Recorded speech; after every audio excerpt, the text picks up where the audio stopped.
আসসালামু আলাইকুম প্রিয় ভিউয়ার্স, আপনাদের সামনে আরেকটি নতুন ভিডিও নিয়ে হাজির হলাম। তো পার্টিশন ফ্রিজের চেম্বার কিভাবে করতে হয়, তো এই ভিডিওটি আপনাদের সামনে তুলে ধরলাম। তো দেখুন, শীট কেটে তারপর শীটের ভিতরে কিভাবে ইভাপোরেটর পাইপ সেটিং করতে হয়, এই ভিডিওটি আপনাদের সামনে তুলে ধরলাম।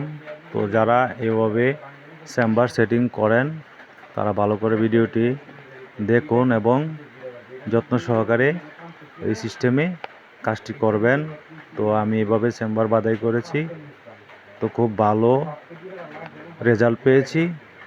তো আপনারাও এইভাবে করবেন।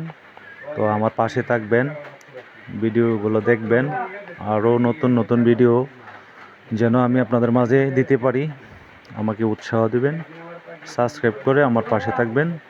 তো আজকে এই পর্যন্তই। আল্লাহ হাফেজ।